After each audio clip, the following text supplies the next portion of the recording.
Hola a todos. Iniciamos nuestra clase número 12. En esta sesión vamos a concentrarnos en lo que es el microrrelato.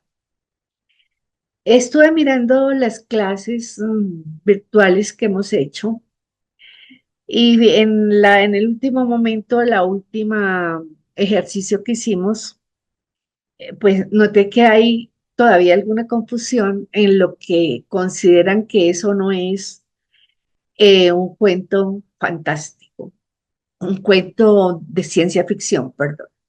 El cuento, la ciencia, los textos de ciencia ficción son muy simples, o sea, ¿qué es lo que importa? Que haya un mínimo de tecnología inventada o real, pero que nos visibilice una consecuencia en el mundo futuro. Por ejemplo, yo tuve una discusión con unas compañeras porque yo tengo una Alexa. Resulta que ella hizo un cuento sobre una Alexa, pero la Alexa la consentía, la mimaba, la despertaba, le decía que se tomara sus pastillas, él le hablaba como al hijo, sí, o sea, tomó unas características que la mía por lo menos no la tiene y que la tecnología actual, hasta donde yo sepa, tampoco se la ha dado, a no ser que yo esté atrasada en noticias, porque puede suceder. Porque es que yo programo mi Alexa, pero el cuento de ella era, la Alexa programaba a la abuelita. Y qué maravilla, ojalá tuviéramos, porque yo digo que Alexa es mi cabeza, pero yo la programo, le digo, deme la alarma para la pastilla, deme, acuérdeme si voy a salir, todo lo tengo yo que decir para poder estar a tiempo en alguna parte, porque si no se me olvidan las cosas a estas alturas de mi vida. Sin embargo, pues esta que le dé a uno cariño y que le hable y que le lo consienta y que lo haga todas las veces de un hijo, yo no la conozco, realmente no la conozco. Entonces ahí vienen los problemas de la ciencia ficción. Si yo le pongo a mi Alexa, que es una tecnología actual, unas funciones que no tiene, pero que van a afectar y que pueden afectar en el futuro, o sea, yo visualizo en el futuro eso, que todavía no existe, es válido. Si yo hablo de una nave espacial, ya conocemos que hay naves espaciales. Si ya, pero no digo nada, ni hay ninguna consecuencia en el futuro, ni trae un problema, o como nos pasó a nosotros ahí en la clase. Pues yo pensaba que era ciencia ficción lo de la abducción, ¿sí? Pero alguien del curso dijo, a mí me pasó y yo conozco y eso es verdad. Entonces, pues, si era cuento ficción, si ya es verdad, pues no es ciencia ficción. Pero si ella le inventa algo, cuando le hicieron la abducción, y resulta que eso trae unas consecuencias y resulta que eso lo pueden hacer con todo el mundo, y entonces todos los abducidos de pronto van a empezar a levitar y todos los abducidos van a empezar a mirar diferente y a sentir, el cuento se volvió ciencia ficción. Entonces, vean ustedes que qué es lo que pasa y qué es lo que nos está faltando en nuestros cuentos. Tener claro primero el tema, porque se me salen de un tema para otro, porque no hay claridad en lo que yo les dije, las bases son fundamentales. Tenemos que tener claro el tema, tenemos que saber para dónde vamos. Tenemos que tener claro, si yo estoy diciendo ciencia ficción, que tiene que haber mínimo un componente tecnológico, biológico, de ciencia, y tiene que visualizarse en un futuro, con una tecnología futura que no existe o una tecnología que ya conocemos pero que no tiene esas facultades y le podemos inventar otras, como les estaba diciendo yo, por ejemplo, con mi Alexa. Entonces, bueno, espero haberles aclarado ese punto en donde los vi flojos, igual los vi flojos y nos toca seguir, pero es que antes para lo que llevan ustedes y con lo poquito que se les ha enseñado, yo no puedo ni siquiera criticarlos porque es que han hecho un esfuerzo sobrehumano y me han escrito más de lo que yo en la vida me imaginé que iban a escribir. Entonces, efectivamente hay fallas en que no se corrige ortografía, en que no se corrige gramática, en que la gente no sabe hacer los diálogos, pero lo que yo quiero que comprendan es que este curso se inició como un curso básico y los aspectos básicos, digamos que ya se dieron. Lo que yo necesitaba y quería era conocer la gente que entra al curso, ver las capacidades que tienen y ver el nivel en que están. Lo que hemos visto, y ya lo hablamos con Miguelito, es que hay un nivel muy disímil, entonces es muy complicado a las personas que acabaron, por ejemplo, de hacer su bachillerato o que quizás ni lo han terminado, que todavía no tienen clara su gramática, ni, que ni siquiera tienen clara su habla, su lenguaje, que todavía dicen palabras que no se deben, pues no les puedo exigir lo mismo que a los que ya lo hacen, ¿sí? A los que ya saben escribir y a los que por algún error o que comete algún error gramatical. Pero yo estoy viendo en las personas que empiezan, pues obviamente, que empiezan en singular, terminan en plural, que tienen los adverbios que por todos lados, que tienen la cantidad de conectores, que repiten mil veces sus muletillas, que hablan como si estuvieran hablando ellos, escriben como si estuvieran hablando ellos, no hay nada de literario en lo que escriben, pero eso no me importa, porque yo lo que quiero es que suelten la mano, que conozcan los temas, que conozcan los conceptos y que poquito a poco vayan aprendiendo y vayan dejando eso en su cabeza para que lo hagan luego como una escritura automática. Pero, ¿qué va a pasar el semestre entrante? Como ya vimos que hay tanta diferencia, los que están en un nivel inferior tendrán un curso especial donde se les dará adicionalmente también la gramática y se les dará también la ortografía. Y en los que están en un nivel más avanzado, pues los llevaremos entonces por otro camino y vemos cómo vamos a enfocar en todas estas escrituras y estas lecturas específicamente para ellos. Entonces, por favor, tranquilos.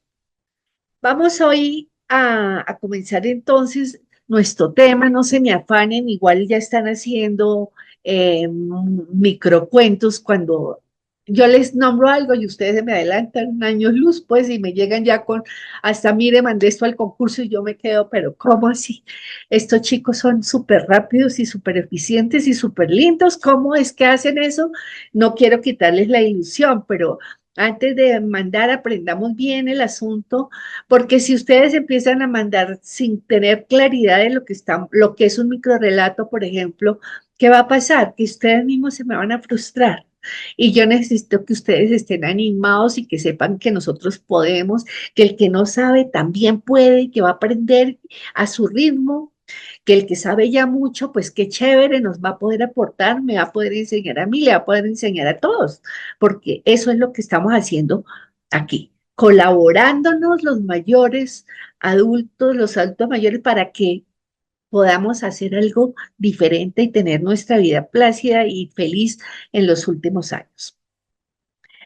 Bueno, dicho eso, comienzo entonces yo ya con el tema que nos interesa y al que ya tanto le han dado ustedes, pues, y que ya llevan súper adelantado, como es el tema del microrrelato. En el microrrelato, ustedes van a ver que hay disparidad de conceptos. Yo he tratado de resumir y de aprender de todos. Sobre todo he oído mucho a los críticos literarios que son como los que, porque uno escribe y los que se encargan de decir si está bien o mal o que se inventaron o que son los críticos literarios. Entonces me encanta oír la crítica literaria para ver y aprender de ellos también mucho. El microrrelato, como les dije yo, empezamos diciendo que en esta etapa estábamos viendo simplemente el género narrativo al cual en mi concepto les iba a incluir lo que era novela, que ya aprendimos todo lo de novelas, lo único que cambia es la extensión frente al cuento, que no podemos hacer novelas porque si no nunca acabaríamos. Tendríamos que ver el cuento, que fue lo que vimos, y les conté toda la evolución del cuento para que ustedes fueran viendo los cambios y las cosas que quedaron de cada época, entonces de lo tradicional, luego la pasamos a lo moderno, a lo posmoderno, al boom de Latinoamérica. Hoy estamos ya en el tercer milenio y vamos a encontrar todavía un mundo de clasificaciones diferentes. Entonces, en este tercer milenio encontramos que, por ejemplo, ya lo que para mí era del género narrativo, un subgénero, como es el cuento, el cuento de ciencia ficción, algunos ya le dan tratamiento de un género específico y un género individual. Igual está pasando con el microrrelato. Yo les dije, esta vida convulsionada y este mundo loco en que estamos con esta globalización, hoy nos permite ver de todo y nos lleva a un ritmo impresionante. La gente no le gusta vivir leyendo largo, entonces todo se está simplificando al mismo ritmo de la vida que llevamos. Entonces, independientemente de que sea un género, claro que eso tendría alguna importancia, ¿sí? Porque, por ejemplo, hay algunos que dicen nunca se debe decir microcuento, porque es que no, el microrelato no tiene todas las características de los microcuentos, no es un cuento, no es una narrativa como cuento, dicen unos. ¿Por qué? Porque es que no cuenta cuentos. Puede ser solo una imagen, puede llevarnos a la reflexión. Hay otros, como Ana María Chuo, entre los, también entre algunos de los críticos veo que dicen, lo encajan dentro del género de narrativa y exigen, por tanto, todos los requisitos de la narrativa. Entonces vamos a ver cómo empezamos a mirar cuáles son los elementos del microrrelato, que es obvio que comienza con la brevedad absoluta. Si yo los obligué a ustedes a hacer un cuento en 2 páginas, imagínense que aquí lo vamos a reducir a su mínima expresión, lo más minimalista que se pueda. Entonces, ustedes van a encontrar cuentos desde 6 palabras, como el de El dinosaurio, que 7 tiene ese, hasta cuentos, según Ana María Chua, tiene que ir hasta máximo 500 palabras, para otros máximo 300. Como les digo, aquí no hay unanimidad en los conceptos. Ustedes ven en todos los concursos, en unos exigen máximo 100, en otros máximo 200, en otros 300, hasta en los 500. Entonces, eso no, ustedes se acomodan al que quieren y si les sale tienen uno de 500 y resulta que quieren concursar en uno de 200, pues aprender a hacer recorte y a ver cómo lo convierten en un cuento de 200. Ese es el arte y eso es lo que debemos hacer los escritores. Para nada nos queda grande absolutamente nada.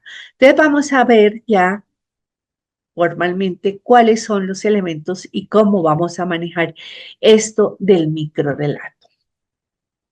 Bueno, vamos a entrar ahora sí en forma en lo que es entonces el microrrelato.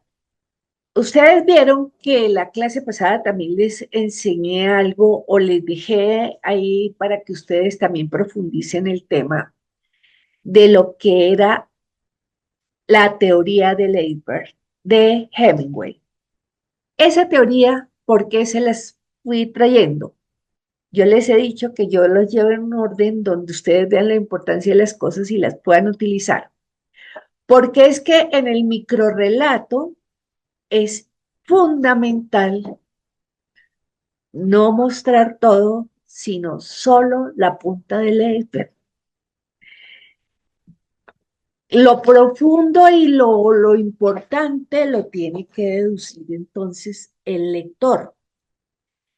Debe solo reflejar esa pequeña parte de la historia que nos interesa. Entonces, esto también nos va a causar, va a tener una cantidad de efectos. Pero vamos a viendo por el camino cómo lo han hecho los grandes escritores, como les digo, yo les enseño lo que ellos, le aprendo de ellos y es lo que yo les transmito. Vamos entonces a mirar, por ejemplo, en mi concepto es cierto, para mí todavía está enmarcado dentro de la narrativa y por muy corto que sea el cuento, tiene que tener los elementos de la narrativa. Ahora, que los tenga implícitos es otra cosa, que no sean explícitos, que no tenga descripciones, eso es otra cosa. Pero tiene que contar primero que todo una historia, o si no, no es un microcuento. Puede ser lo que diga cuento o microrelato, ya vimos que eso no importa, que a partir del cuento tradicional se dejó de llamar cuento y que después del cuento moderno todo se le dice relato. Así es de que esas disparidades de conceptos para nada nos afectan.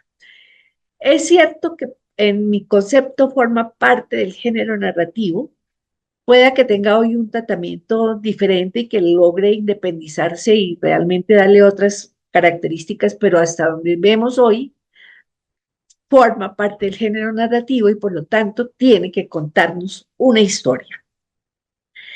Empecemos comprendiendo y mirando si eso es cierto y cómo es que vamos a hacer, porque vamos a leer un primero con el que todo el mundo empieza y que todo el mundo conoce, que es el del cuento del dinosaurio.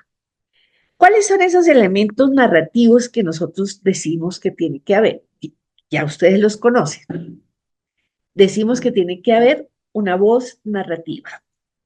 Y entonces ahí o hay un narrador o hay un personaje hablando, directamente haciendo un diálogo, porque tiene que existir alguien que nos cuente. Eso es lo primero. Tiene que tener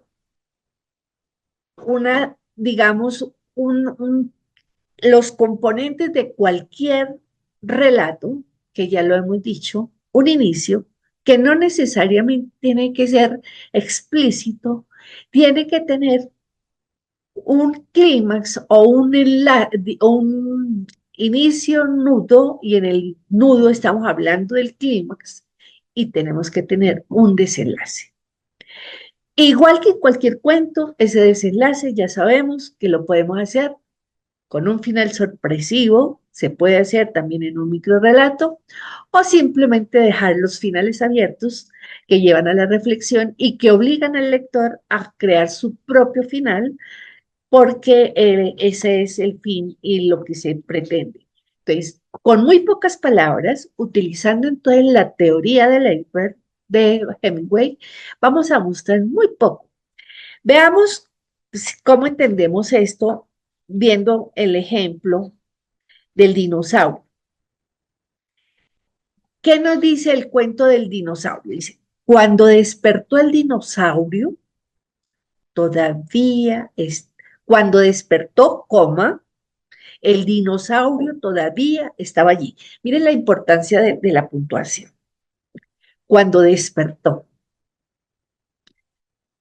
¿Quién despertó? No nos está diciendo, pero ahí hay un personaje, ¿cierto? Y luego nos dice que el dinosaurio todavía estaba allí. O sea que hay dos personajes. El que despertó, que no sabemos si es otro dinosaurio, si es una persona, si es un extraterrestre, si es, no sabemos quién es, pero nos insinúa que ahí hay un personaje. Entonces ya tenemos un narrador que nos está contando en tercera persona. ¿Y cómo sabemos que es en tercera persona? Porque nos dice, nos está contando que cuando alguien despertó, el dinosaurio todavía. estaba ahí. Cuando él nos dice todavía, quiere decir que antes de dormirse estaba el dinosaurio, ¿sí o no? O ya no, o sea que ya nos está contando una historia. Era algo que había y que cuando despertó todavía seguía ahí. Y ahí viene el final que nos dice, nosotros tenemos que deducirlo todo. ¿Qué puede pasar? Y entonces fíjense cómo esto, al igual que la poesía, porque tiene dentro de sus límites también poesía, es fronterizo con la poesía, con los aforismos, con el chiste, con los que ahora con cualquier cosa, hasta con los haikus, con todo. Cuando nos dice, nos está diciendo, entonces, ¿esto qué podemos pensar? ¿Será un simbolismo? Nosotros sabemos que los dinosaurios, esos fumadores, vemos que les dicen, ole, te parece un dinosaurio, se quedó en la época prehistórica todavía fumando, dañándose los pulmones, ¿no? Decimos eso viejo, eso que no entiende, eso que ya era prehistoria, ya los fumadores no existen, ¿no? Le decimos, hola, dinosaurio, el que fuma.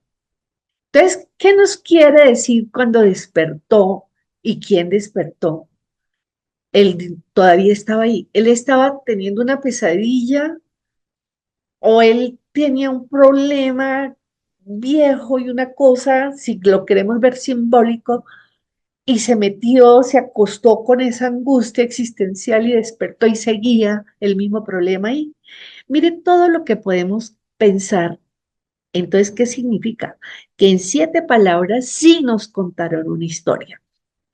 Además, tiene una estructura, la estructura puede ser fraccionada, porque vimos cómo ahora eso es típico en la nueva literatura, solo traernos una fracción de tiempo, un minuto, puede ser lineal o puede ser con saltos en el tiempo, pero hay una estructura también ahí. Ahora, implícito, porque no nos está diciendo dónde, hubo un inicio y hubo un final. Si vieron, cuando nos pone a reflexionar en ese final abierto, nosotros podemos pensar, era una pesadilla y resulta que se durmió o lo venía persiguiendo un dinosaurio, se cansó, se durmió y se despertó y él ya estaba ahí, otra vez el dinosaurio, y eso trae consecuencias, se lo va a comer, ¿qué va a pasar con el hombre? Eso lo dejan a la imaginación entonces del lector. Vean ustedes, pues, que ¿qué hizo ahí el Monterroso, que es el autor de este cuento? Solo dejarnos un pedacito del iceberg para que nosotros hagamos nuestras propias conjeturas. Entonces, lo primero que yo veo, el microrrelato no es tampoco así como para salir. O sea, sí puedo contar cuentos, pequeños microcuentos, con todos los elementos, pero el microrrelato inteligente, el microrrelato intelectual, el microrrelato teórico lo podemos hacer como hacía Borges, que ahora se habla, por ejemplo, de textos teóricos cuando usan más la inteligencia que la emoción. Podemos hacerlos. Y quedan fabulosos si simplemente ponemos a pensar a la gente y a reflexionar con pocas palabras, donde la brevedad es lo primordial. Entonces, ahora sí, viendo que hasta en la mínima narrativa tenemos una historia y tiene que tener una historia, vamos a ver entonces los elementos de cualquier micro relato. Entonces, puede tener, primero que todo, una acción mínima. Tiene que tener. Que nosotros vimos que de los elementos tenía que tener la acción, tiene que tener el espacio, tiene que tener el tiempo, ¿sí? Todo eso lo podemos minimizar. ¿Cómo? Yo les dije a ustedes que hay una forma que es haciendo las elipsis, o sea, cuando uno corta y quita y deja solo lo importante. Aquí es fundamental esas figuras de las que yo les he venido hablando y que fue de lo que nos hablaron con la doble historia y que nos habló también Hemingway con su teoría de Leiber. Hay que hacer elipsis. Vamos a la acción directamente. Entonces, ¿qué es lo que están haciendo en estos microrelatos? Van a una acción mínima y generalmente empiezan ¿dónde? En el clímax, en el nudo. Ya no hay ese inicio, pero está implícito. Pero la historia la comienzan a contar entonces desde el nudo, donde está realmente la acción. Entonces, esa es una característica del microrrelato. Otra característica, tiene muy pocos personajes. Aquí sí no nos podemos dar el lujo pues, de incluir mil personajes porque se nos complica la vida y además ya deja de ser microrrelato, a no ser que yo esté usando un colectivo, algo que me conduzca a una historia mínima, pero en general siempre vamos a tratar con pocos personajes que en este caso volvemos casi que al personaje arquetipo, que son personajes, pues obviamente no le vamos a poder dar esa complejidad que traen los cuentos o que se puede poner en las novelas porque efectivamente no podemos definirlos a ese extremo.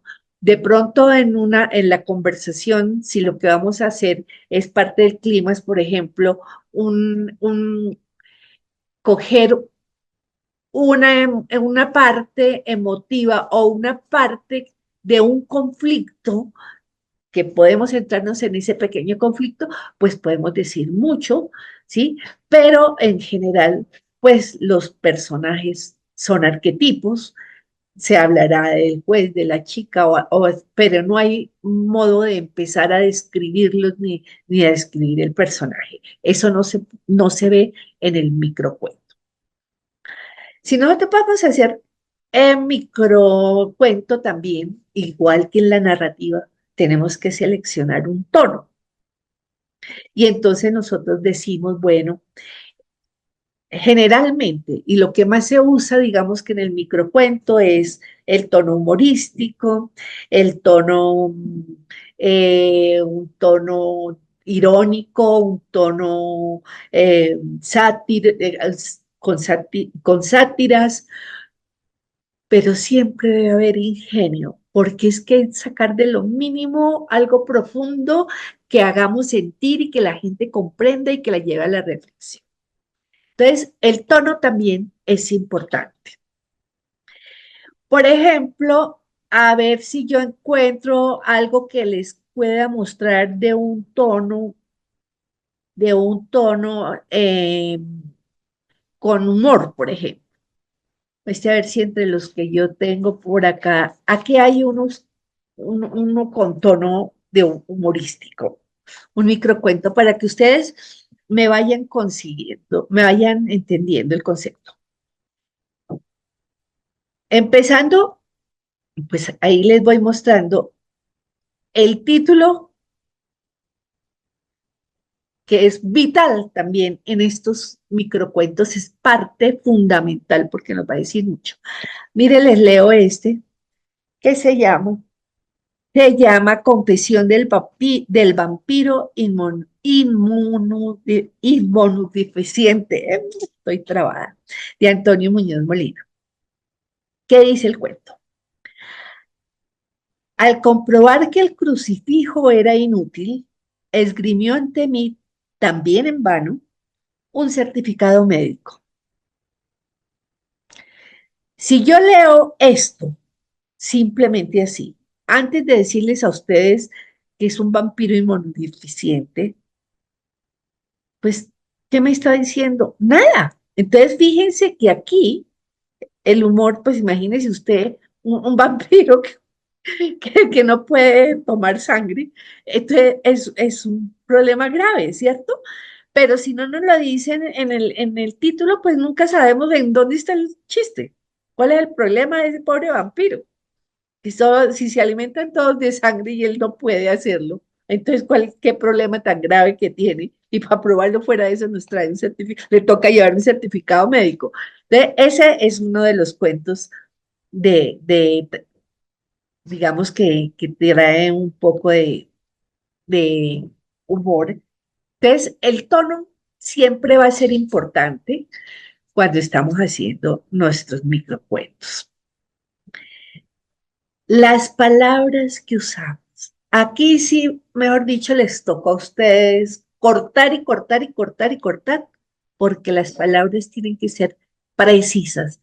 Todo lo que sobra, aquí no hay que meter descripciones, aquí no hay que meter adjetivaciones, aquí no hay que meter gerundios, ni muletillas, ni palabras que sobran. Aquí tiene que ser palabras precisas, lo que se requiere y usar el ingenio para usar las que son. Entonces, ¿qué otra cosa tiene estas, si estamos ya hablando de palabras y de lenguaje? El microrrelato, dice María Chuam, Ana María Chuam, que es fronterizo con la poesía, que es fronterizo con el aforismo, que tiene fronteras con el chiste, que tiene fronteras bueno, ahora ya vemos que está con bueno, el haiku es parte de la poesía.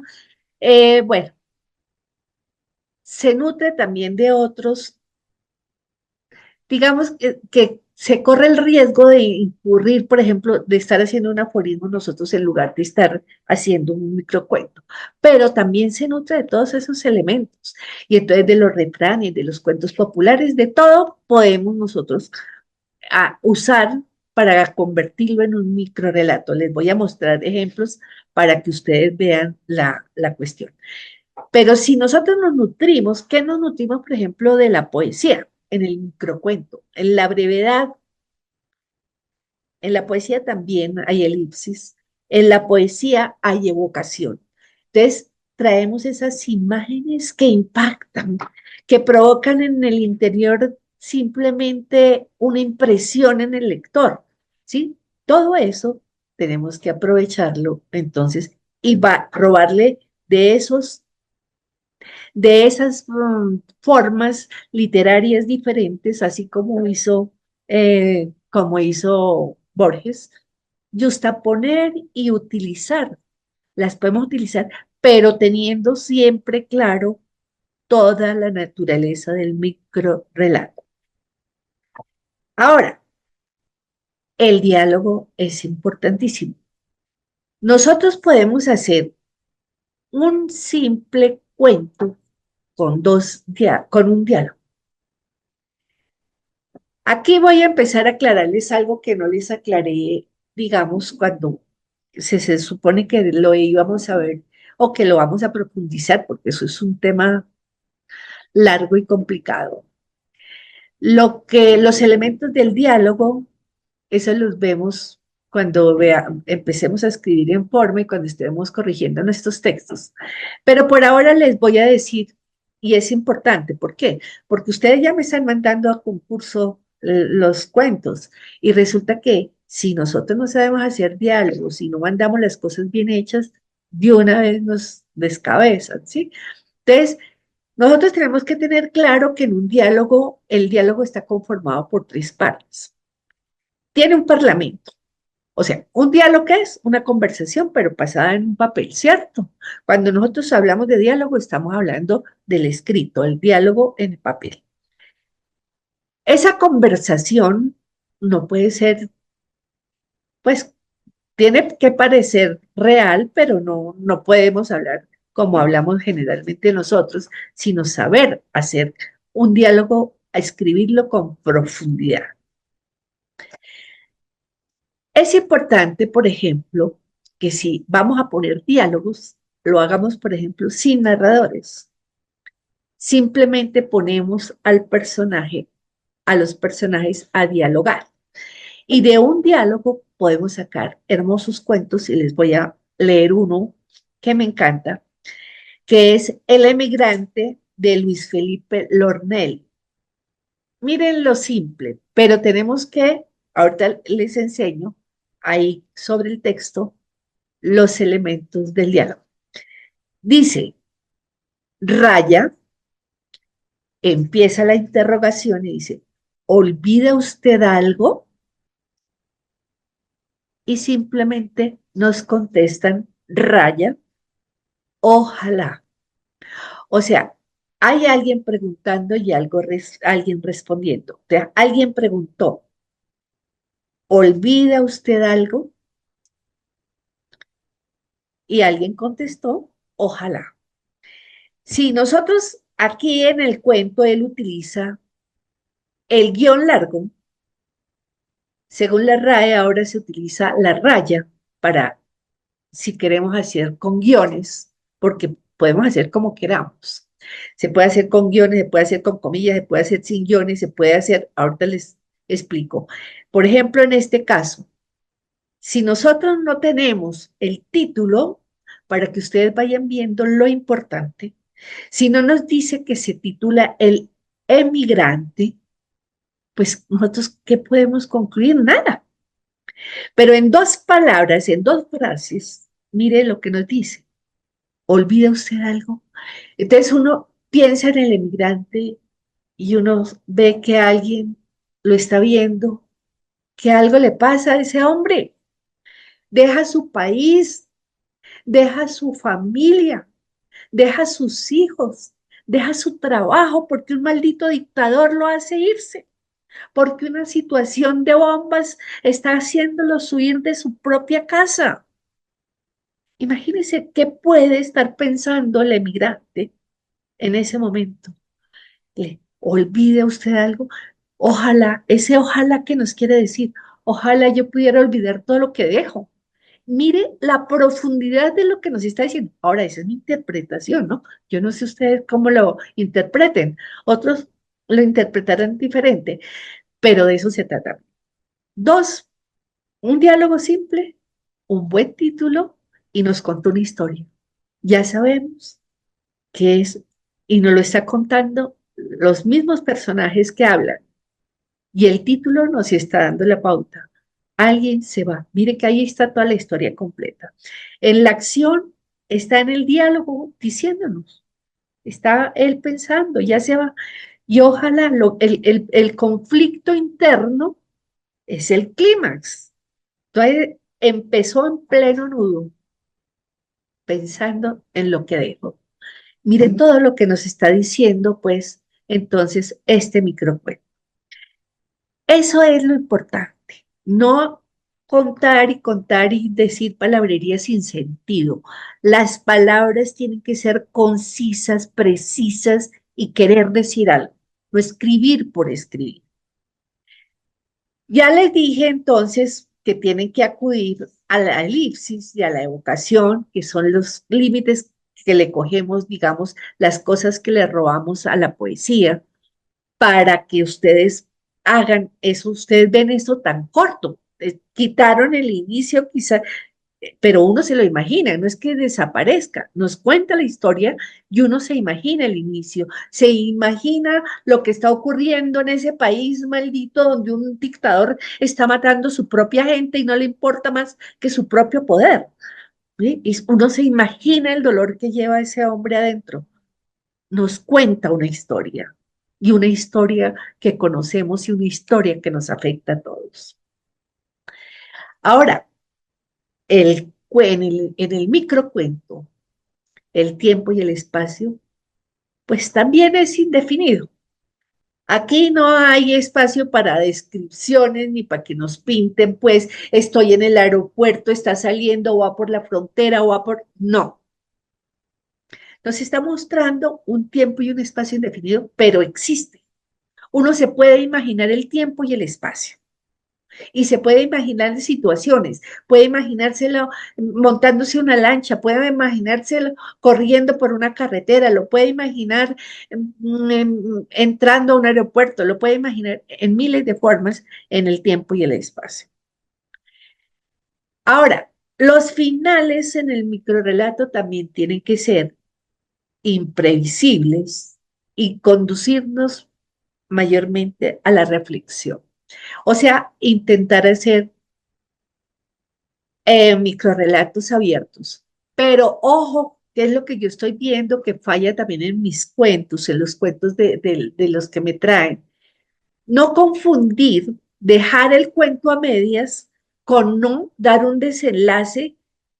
O sea, uno tiene que hacer el nudo perfecto, llevar el clímax y hacer que el clímax empiece a descender y que el lector pueda imaginar lo que quiera, pero no sin hacer un clímax, que es lo que está pasando con en algunos de de los cuentos que me presentan, no hay clímax, no hay nada un cambio de tuerca, no hay nada que nos haga ver que hay algo profundo ahí, sino se quedan en la simple descripción y eso no está bien.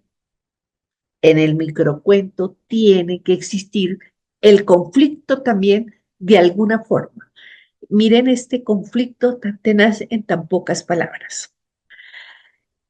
El uso, entonces, por ejemplo, podemos, ella dice, Ana María Schwan dice que se rompen los límites. Vamos a ver si, o uno puede coger, hacer intertextos también, intertextualidad como lo hacía Orwell, ¿sí? Partir de otros personajes ya de grandes autores o de grandes libros y hacer un microcuento con base en ello. Les voy a mostrar uno, por ejemplo, que es tomado del folclore, un cuento del folclore, y además que es humorístico. Este me parece a mí genial.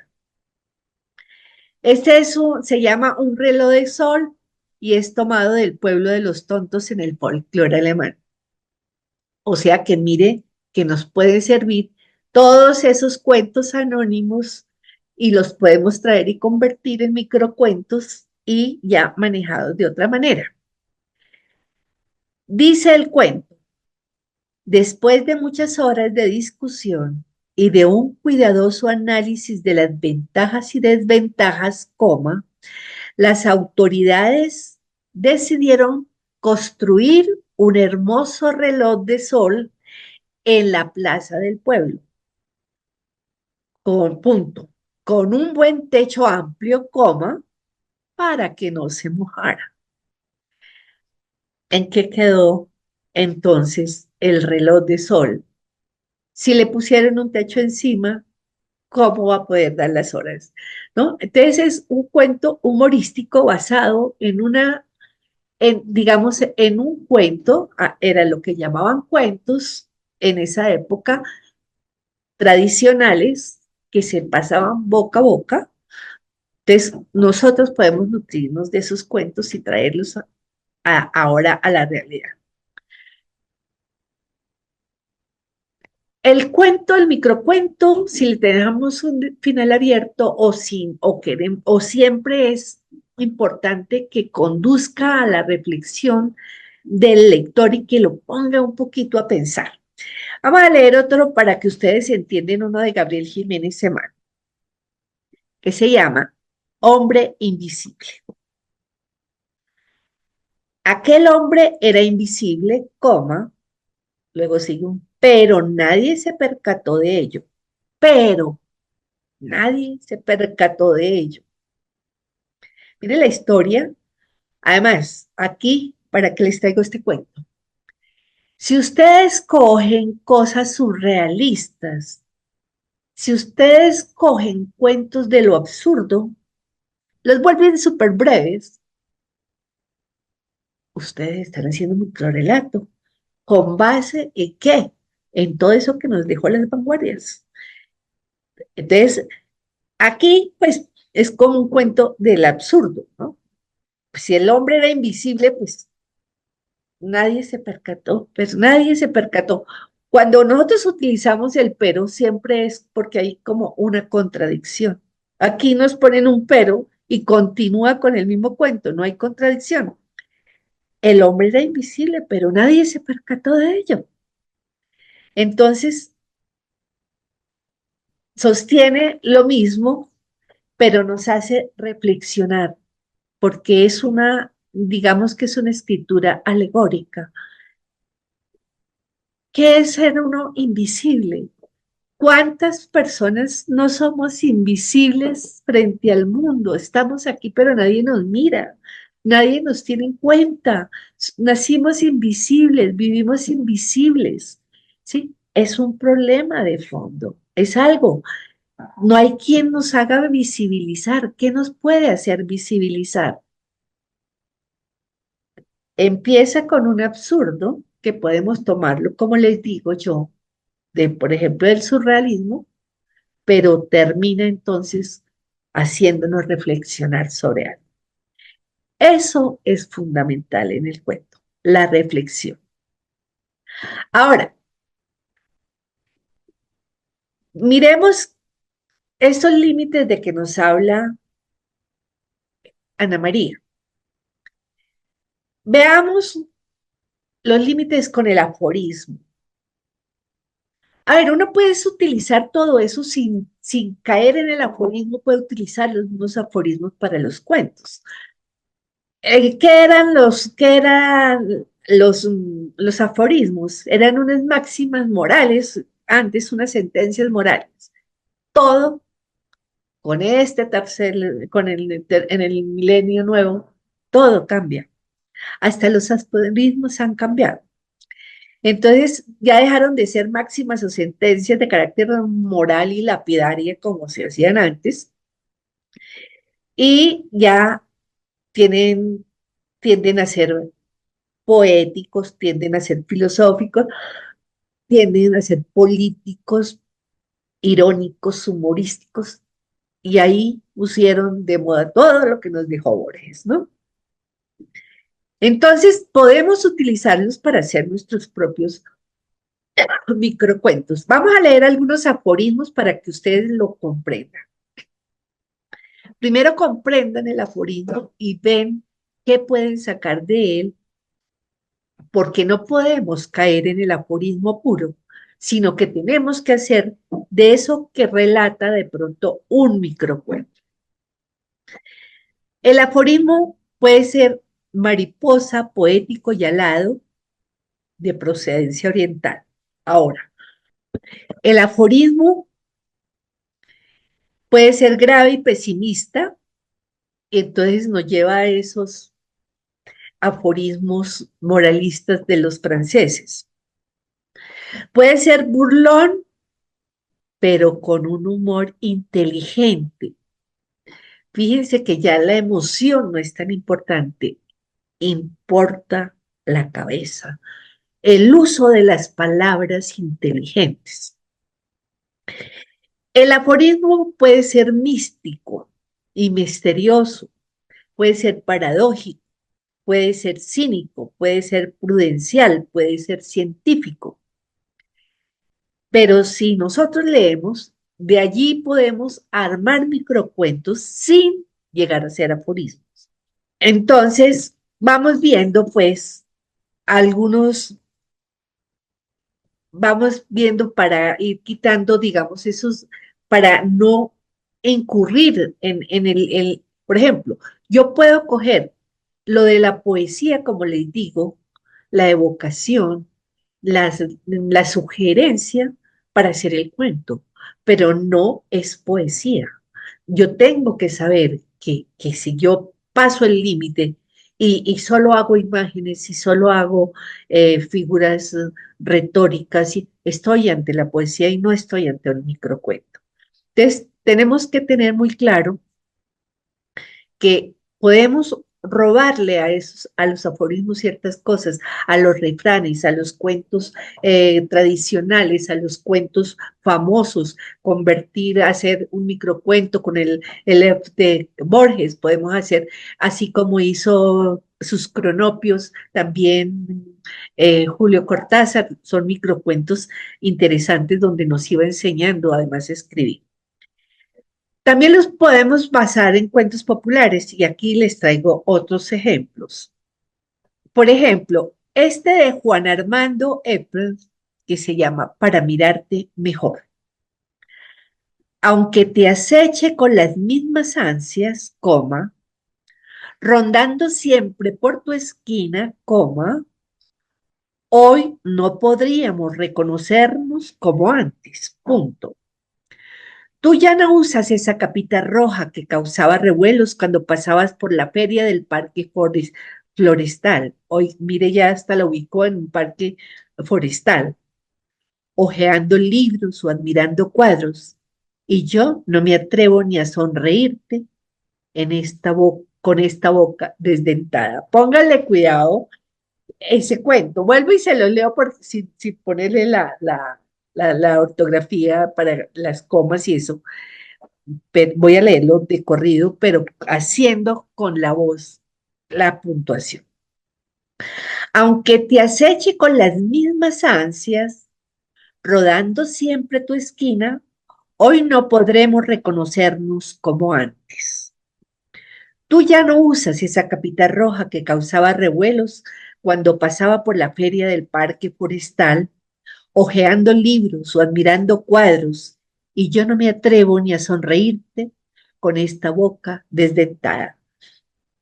A quien están emulando o que están haciendo un cuento nuevo con la Caperucita Roja y lo hicieron en un microcuento, ¿sí? Y ya nos están contando la historia del lobo que ya está viejo y no tiene ni dientes. Él mismo hace otros que no se los voy a leer, pero se los recomiendo, que es continuidad de la continuidad de los parques. Entonces él continúa y termina el cuento del que les puse a ustedes a leer de la continuidad de los parques, y otro que se llama de Caperucita, que dice nunca es tarde. Les leo este que es menos largo, pues. Caperucita estaba aburrida de que cada vez que un lector tome el libro y lee, termina primero baboseada y después despedazada por el lobo, saliendo finalmente a través de una chapucera autopsia de cazador. Veré, ahí lo leí muy mal. Caperucita estaba aburrida de que cada vez que un lector toma el libro y lee, termina primero baboseada y después despedazada por el lobo, saliendo finalmente a través de una chapucera autopsia de cazador. Para acabar con este ciclo infernal, convenció a una amiguita de hacer sus veces y presentarse en la escena de marras con la canastilla munida de manjares. La abuela estaba muy viejita y no notaría la diferencia. Le prometió cierto favor como recompensa una vez la sencilla misión fuese cumplida. Quiso verificar personalmente el desarrollo de los acontecimientos. En su momento oyó los infantiles gritos que en el libreto marcaban primero la infructuosa negativa de Caperucita a dejarse comer por el lobo y luego la disposición de la niña en bocados convenientes a las costumbres de mesa de estos carnívoros. Solo entonces, contenta, Caperucita cogió su propio rumbo con la deriva que suele caracterizar a un actor desempleado. Mire todo lo que nos dice ese cuento. Ahí les dejo yo, a mí lo que me interesa es que ustedes miren cómo se toman elementos de cuentos también populares, de refranes, ustedes pueden de chistes, ustedes pueden de aforismos, ustedes pueden de otros cuentos, pueden hacer intertextualidad. Ahora mire algunos poetas algunos experimentos con poesía, donde son microcuentos, pero no alcanzan a ser poesía completa. Esto, ahora, ustedes pueden meter cosas actuales, pueden meterles temáticas de los WhatsApp, de todo lo que usan ustedes, de esos aparatos supermodernos y todo eso que juegan los chicos y sí, esos mundos virtuales alternos y todas esas cosas que hay ahora. Mejor dicho, hay infinidad de cosas y temáticas, pero hay que ser inteligentes cuando los escribimos. Y sobre todo minimalista en el lenguaje. Lo mínimo, mínimo de palabras que podamos. Estos ya son unos cuentos todavía más largos, pero a veces ustedes van a ver concursos donde exigen una novela en 40 palabras. Entonces, no sé, ¿cómo hace uno una novela en 40 palabras? Ya lo vi. Hay un concurso que está mandando novela en 40 palabras. Ustedes saben toda la estructura que ya vimos, que pueden tener la novela y que además tiene que ser más extensa que el cuento, y exigen una novela con 40 palabras. Entonces, vamos a ver cómo sacan todos los elementos de novela en 40 palabras.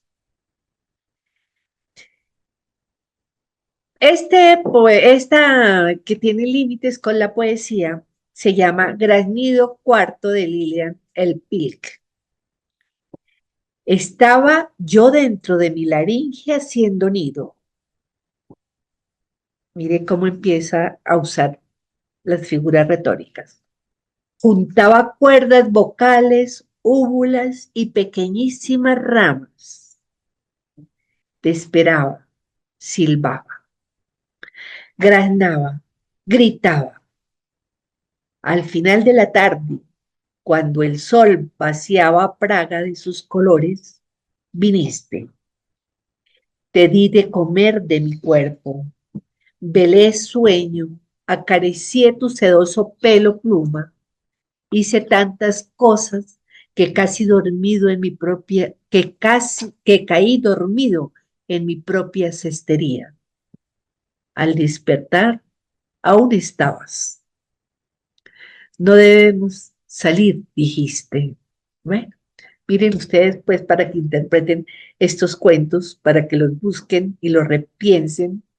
Hay otro que hizo Rubén Darío, que es el, que ya sabemos que es un gran poeta. Se los voy a leer, que me encanta. Dice, en el paraíso terrenal, en el día luminoso en que las flores fueron creadas, y antes de que Eva fuese tentada por la serpiente, el maligno espíritu se acercó a la más linda rosa nueva en el momento en que ella tendía a la caricia del celeste sol la roja virginidad de sus labios.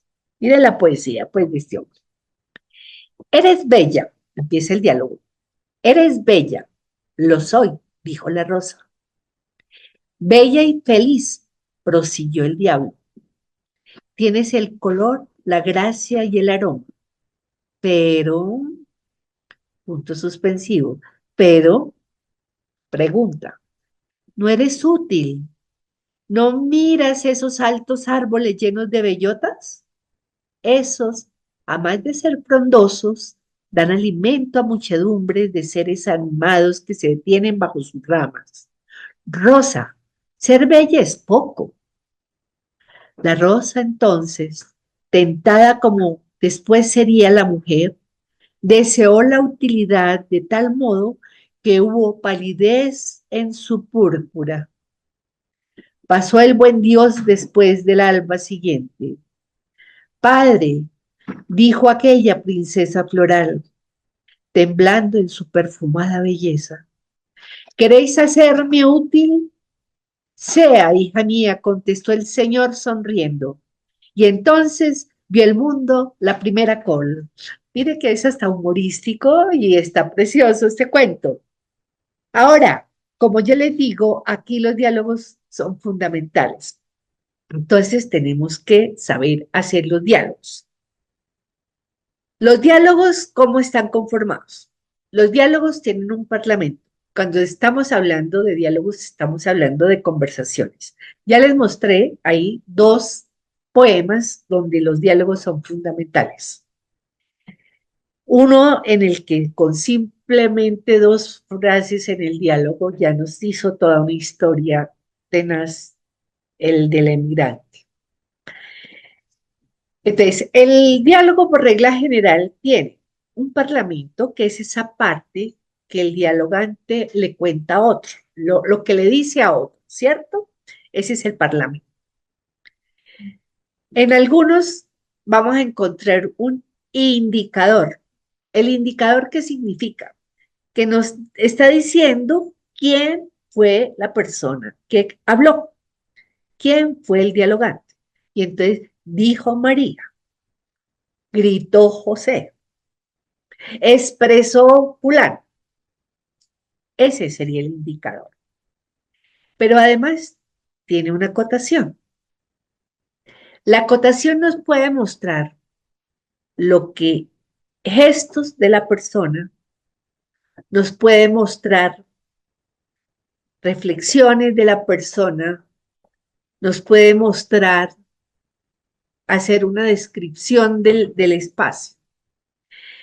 Y entonces, esa es la acotación, pero el tratamiento de los diálogos son importantes y la puntuación y todo es fundamental.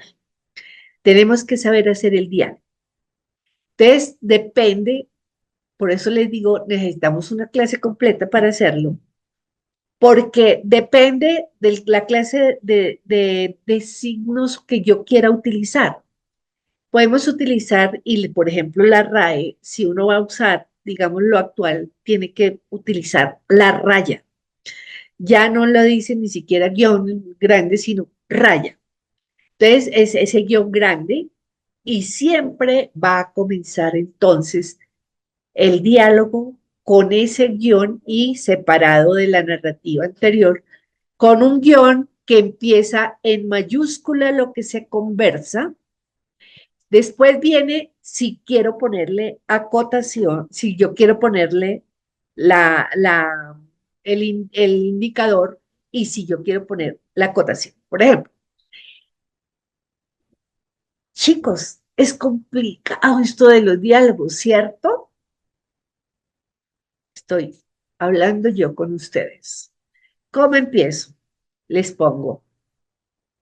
Si yo uso, digamos, yo miro y digo, ay, voy a usar los signos como los utilizaban en la época de Edgar Allan Poe, en los clásicos.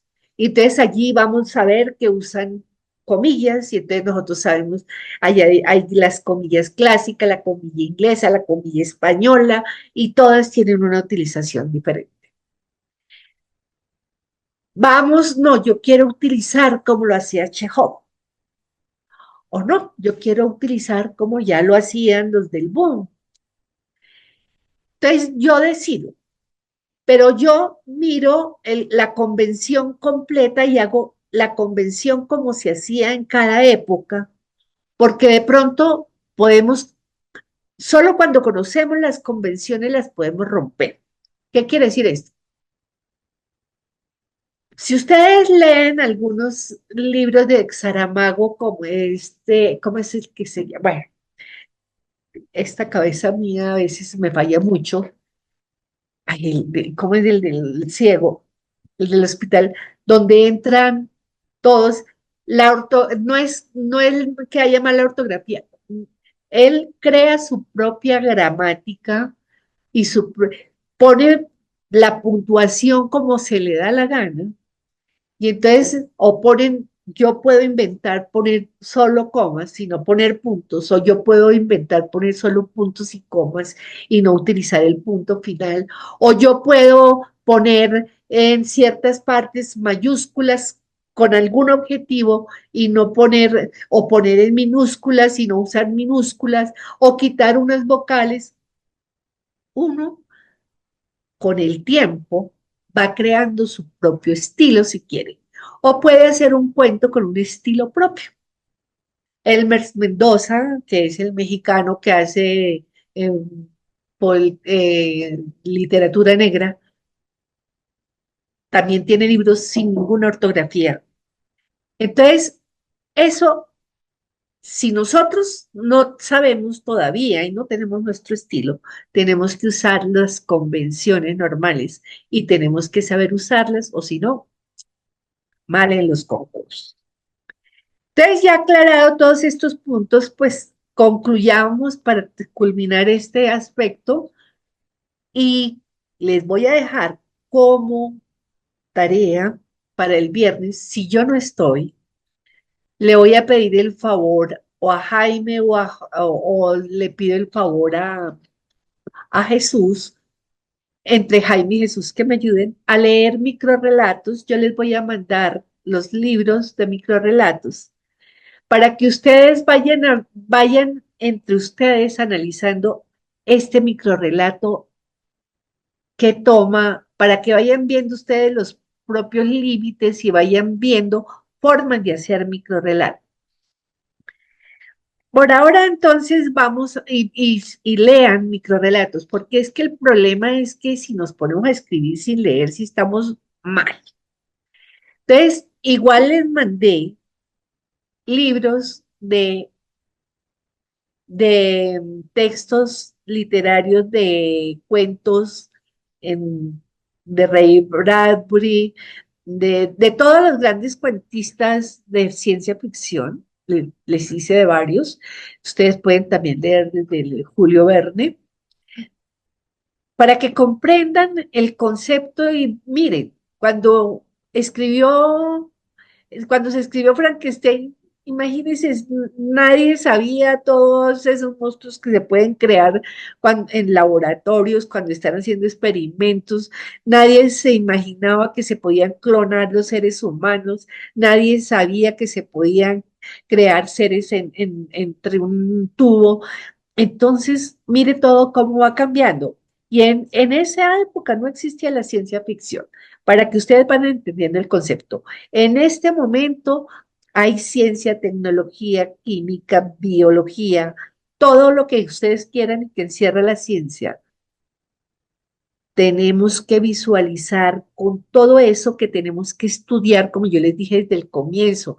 Si uno va a hacer ciencia ficción, no basta con ver en la televisión las abducciones y las cosas que nos cuentan, sino leer, conocer todo el espacio, conocer toda la literatura, todo, ver en arqueología qué adelantos hay, a ver qué tal que hoy pudieran sacar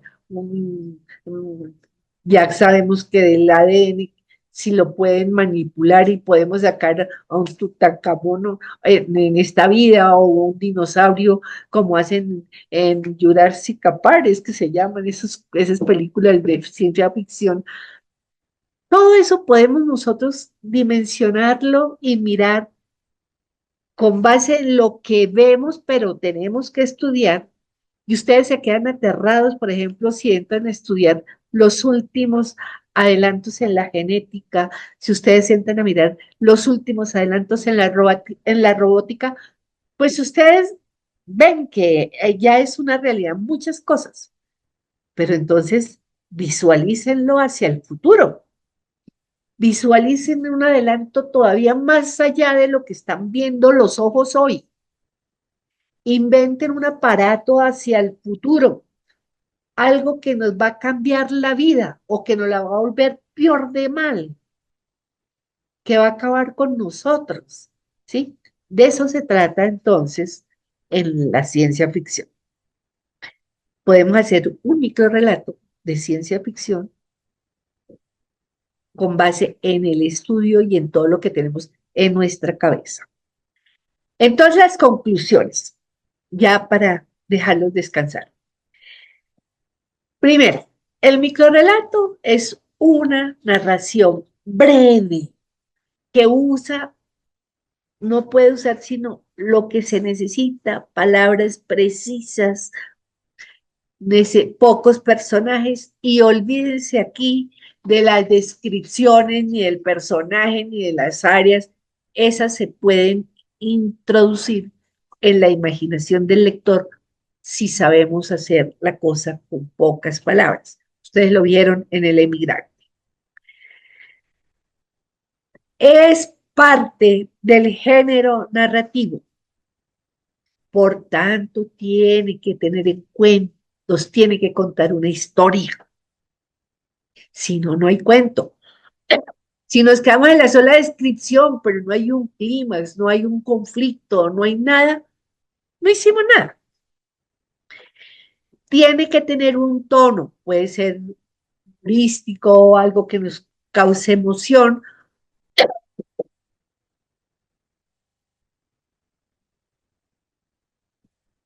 Mire que de los que hemos leído, debe tener algo que conduzca, algo enigmático, debe tener eso, esa ambigüedad que lleve al lector a mirar y a pensar más allá de lo que se le está diciendo, más allá de la literalidad.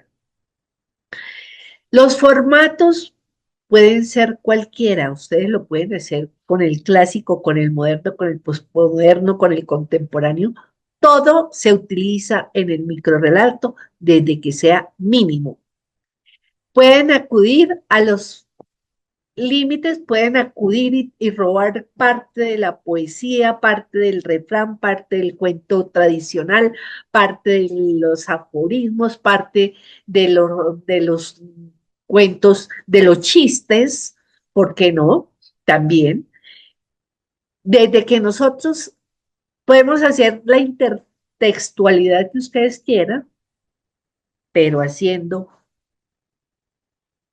cuentos minimalistas, diciendo mucho en pocas palabras, qué es lo que importa y qué es lo que nos interesa a todos.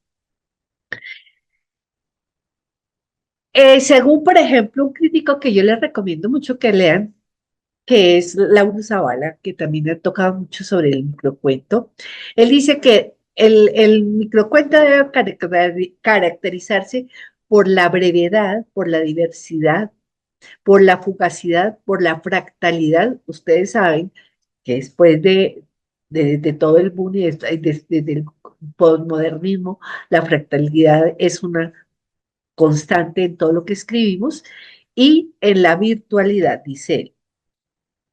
Pero para mí lo más importante es que la narrativa no se olvide, tiene que contarnos una historia. Ya para terminar, les traigo un cuento de Julio Torri, A Circe. Se llama así, A Circe. Circe, diosa venerable, he seguido puntualmente tus avisos, mas no me hice amarrar al mastil cuando divisamos la isla de las sirenas, porque iba resuelto a perderme. En medio del mar silencioso estaba la pradera fatal. Parecía un cargamento de violetas errantes por las aguas. Circe, noble diosa de los hermosos cabellos, mi destino es cruel. Como iba, como iba resuelto a perderme, las sirenas no cantaron para mí. Entonces, mire pues el final de este. Él iba resuelto a que las sirenas cantaran para que se lo llevaran y para que ustedes saben que ellas les encantan y se llevaban a los hombres y no quisieron cantar porque él iba resuelto a eso. Bueno, entra ahí, nos muestra la contradicción y nos hace un super cuento en tan pocas palabras. Espero que con esto ustedes ahora sí miren lo que han hecho, traten de corregir y adecuar las cosas a esto. En el camino vamos viendo más cosas. Si no alcanzo a llegar el viernes, pues por favor, lo que les digo, a Jaime ya a Jesús les pido que me ayuden con lecturas de cuentos y análisis, que son ya personas que pueden ayudarnos y hay mucha gente que les pueden ayudar y me pueden colaborar. Yo voy a tratar de entrar de todas maneras, pero si no, aquí no falla nadie. El viernes estamos en la cuestión virtual y Miguelito, si no pueden ellos, entonces él también nos ayuda. Les agradezco, chicos, y los espero. Chao.